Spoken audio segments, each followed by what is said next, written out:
Howdy, y'all. Um, Another day, another fancy background. Maybe maybe at some point I'll have a situated spot where the background stops changing so much. But yeah, guys, Ryan here from VCell, and just wanted to talk about kind of why I'm building VCell and like the initial kind of content to like what gives me the motivation to try to build a relationship system that makes relationships between men and women better again, and in doing it in a way that's not just like this is a financial like attempt, and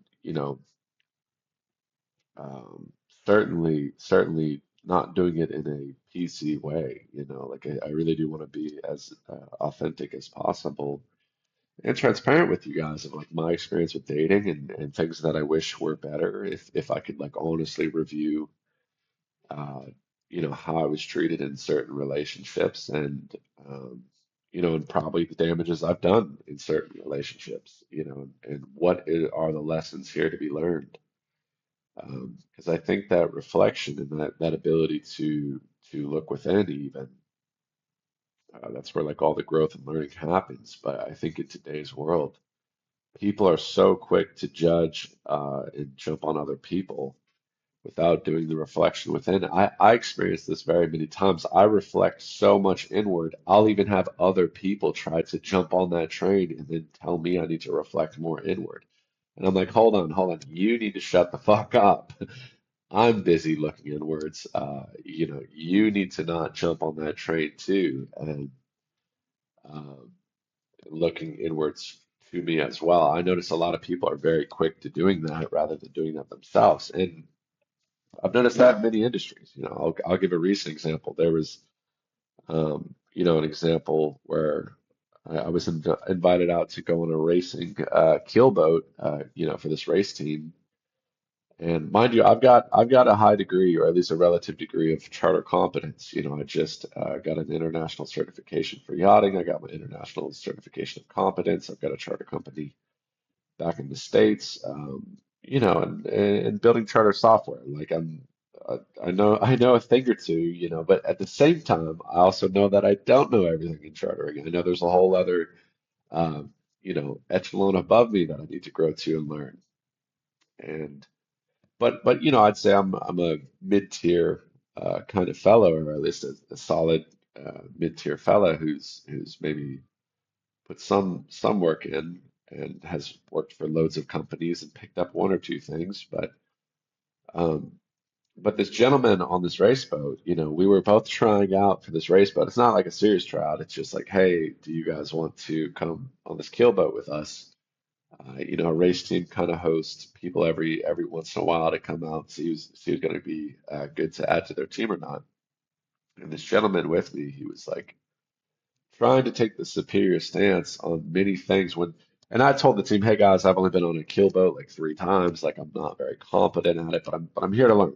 I'm here to, I'm good at learning. I'm good at sailing. I'm good at motor yachting, but keel boats, I could definitely learn a thing or two. And um, I'll get to the summation of this point here shortly, but it only makes sense in context, right? And I, long story short, learning on the boat from one of the main guys on the race team. He's teaching me stuff, and I'm learning. Hey, I'm all ears. This guy's quite wise. But this other dude who's like doing the tryout with me is like trying to teach me shit too, and I know he doesn't know what he's talking about, right? Like I know, I'm smart enough to know that, and yeah, it was like, oh man, like just because I'm in this mode of like learning and looking inwards with this individual does not mean I'm that way with you. So shut the fuck up. And I'm not opposed to learning something from everybody, um, but just when it was like at every step too, it was like, oh bro, you're doing that wrong. You're doing that wrong. You're doing that wrong. And it's like, buddy, I own a charter company. Like you can grab a whole glass and shove it right up your ass and shut the fuck up. And one or two little tidbits that, it's always good wisdom. You can always pick up stuff from everybody, But I noticed, I've now grown to hopefully a level of self-respect where I'll just tell people off in the moment, and I very much did in that moment. I was like, listen, man, if you want to do this, go right ahead. I've got no problem. You take over this part of the job. I'll kick back, drink some beers. All good. I've got nothing to prove to you, certainly. And yeah, I very much have embodied that endeavor now, or that kind of demeanor now, for sure, with a lot of people. Because there's a laundry list of people I can name right now. I won't name personal names, but loads of people I know who've done that when I'm looking within or in a position of learning with someone who's very competent. Um, and then someone who like doesn't know what they're doing tries to jump on board too. It's the most irritating thing possible. Um, So, vicarious of me, I vaguely forget the point I was trying to get across, but I think the point was something like this, that I wanted to look within myself, do the reflection and learning from the relationship failures that I have. But if anyone, like PC culture, a bunch of failed divorced people, or, a bunch of guys who don't get pussy want to tell me how to do something, the answer is go fuck yourself. You know what I mean? Like the answer is like, you're not exactly the people I want to learn from either. So zip it. You know what I mean? And I think we live in a world now where like everybody wants to tell everybody what to do, and nobody's actually qualified or competent in these fields, and it's getting quite interesting. And within their relational endeavors and fields, I do have a vast amount of experience with a lot of women, and yeah, and I'm still the only reason why I do too is, I've kind of been forced into it, right? Like even all the shit I built, I'll make a point on that in a moment. I talk about all the time, oh, I've accomplished this, done da da da da. The only reason why I've done all these things is I've been forced to do it. Um, Likewise, as mentioned with all the experience I have with women, like I would have married my high school sweetheart. I would have married the girl right after her. The girl right after her was fine as ever, and then same with the next girl. Same with the next girl. Same with the next girl. Same with the next girl. Same with the next girl. Like it's a laundry list. I would have married all of them up until they cheated, up until they broke up with me, up until they were disloyal and disrespectful and uncoachable and unwilling to look within, da da da da da. And yeah, so now on the other side of it, when I'm sitting here with like, you know, no wife, no partner, it's quite frustrating because like that was my only pursuit in dating ever. It's still been my only pursuit in dating.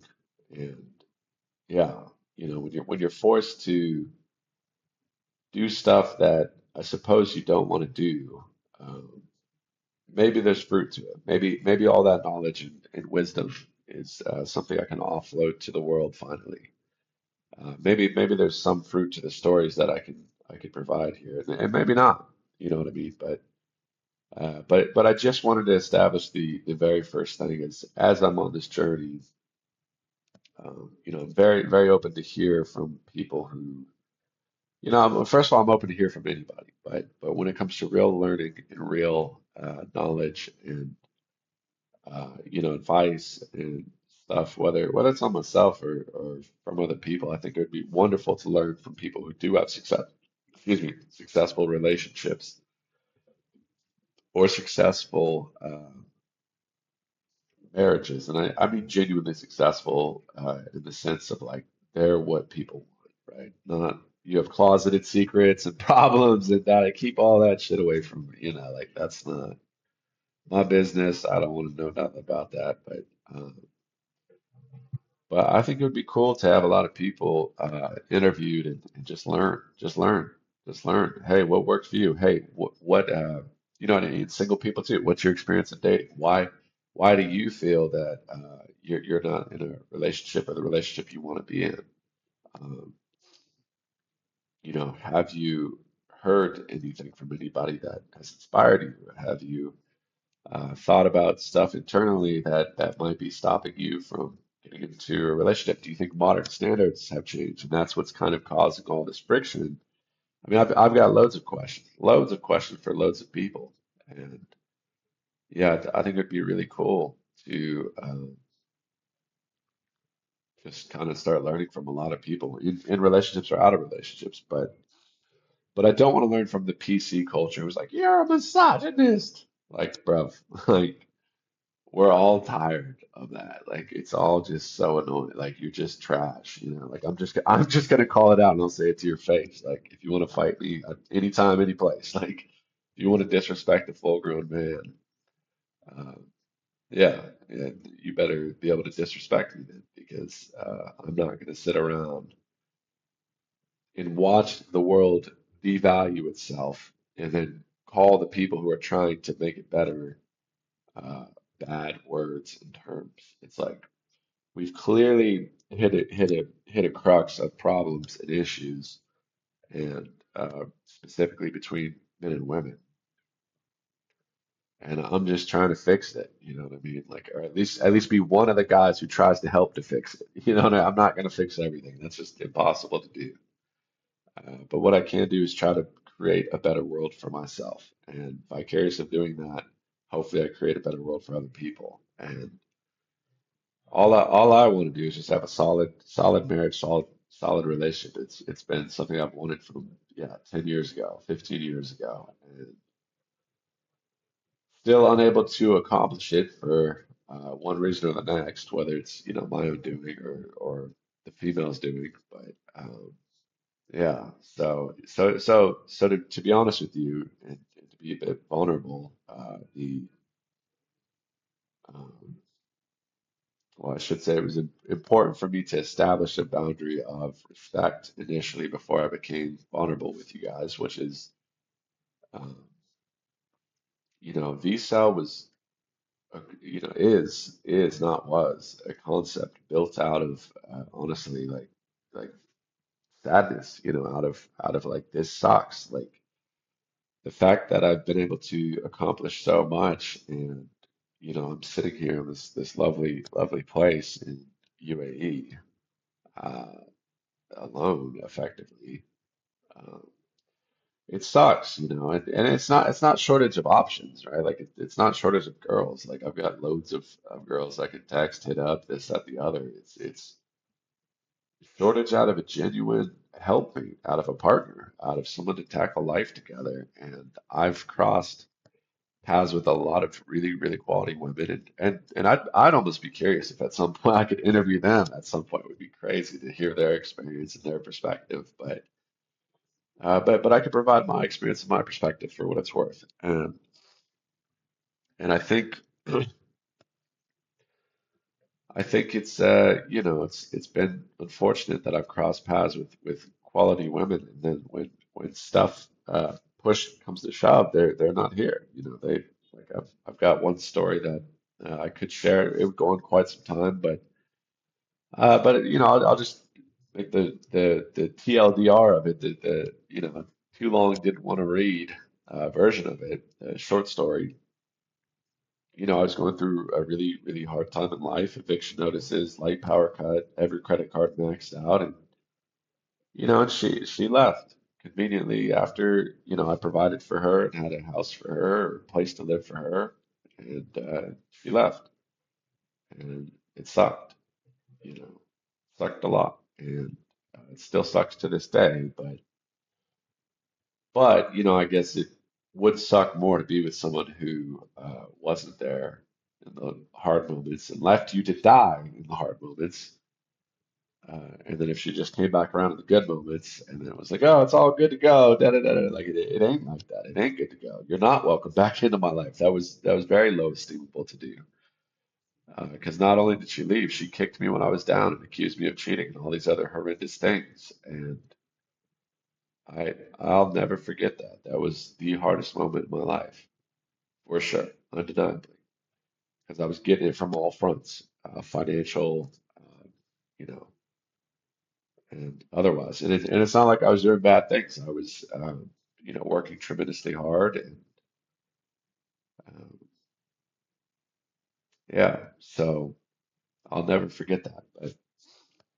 But needless to say, I will use that energy to build something else again, and I will use that to kind of move forward with my life And and that's certainly what I did. That's maybe some of the fuel that led me to go build BoatX. And that's my successful charter company that got scaled up rather quickly and did relatively well, serving thousands of customers. And yeah, and we did really well. So, um,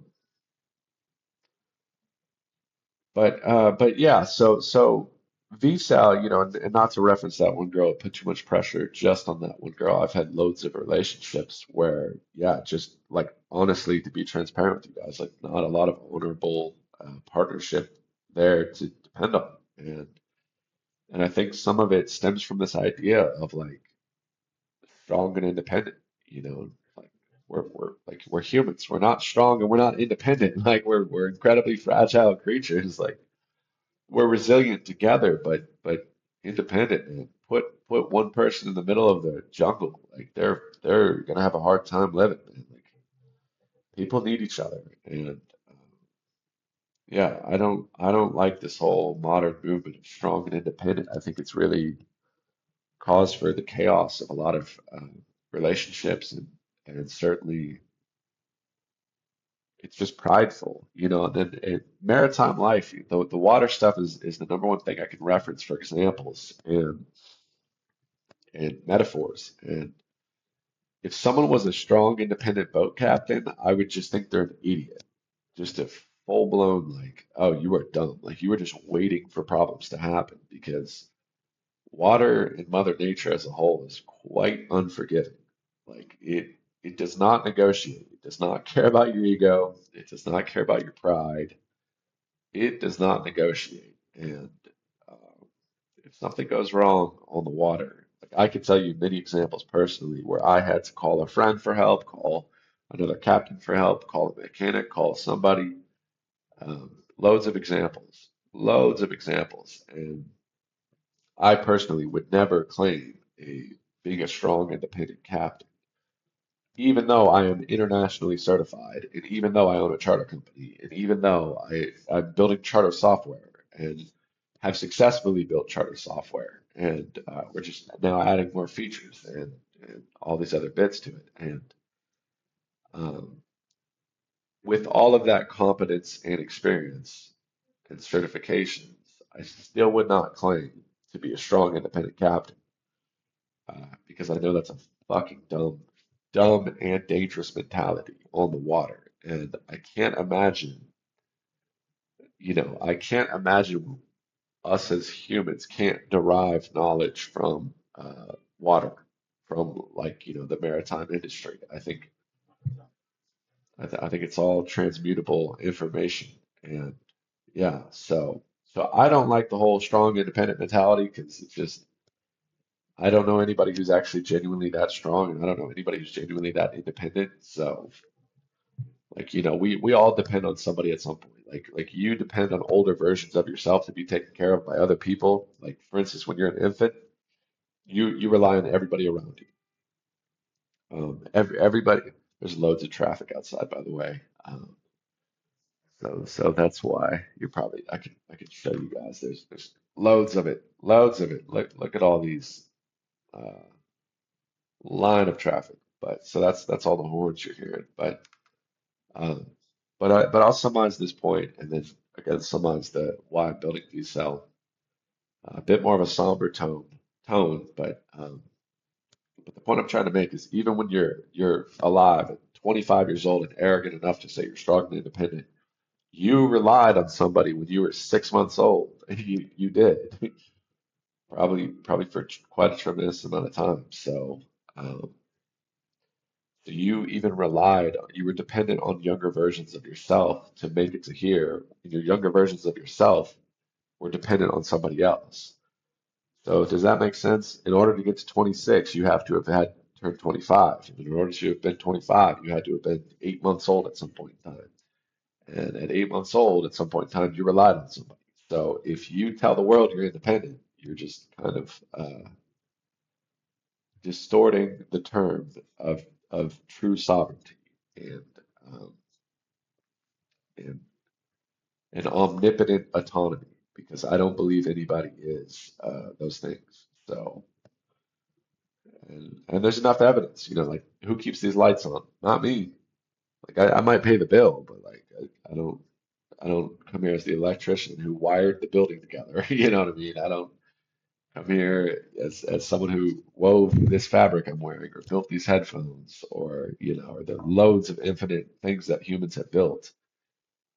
So yeah, and then that point too, life becomes beautiful because we're able to put all these things that humans have built together, the plumbing, the lighting, the headphones, the shirts, the temperature control units, and the AC, and all these things, and that's what makes life so beautiful. So it's quite interesting when people claim independence as like some sort of virtue when it's like you're describing the one thing that actually makes life colorless. So. Maybe that's a good point to wrap it up on. And yeah, maybe I'll wrap it up and tie it up by saying I do think my life would be more fruitful with a lovely, loyal woman alongside of me instead of me building these things and having these philosophical points independently. But yeah, cheers.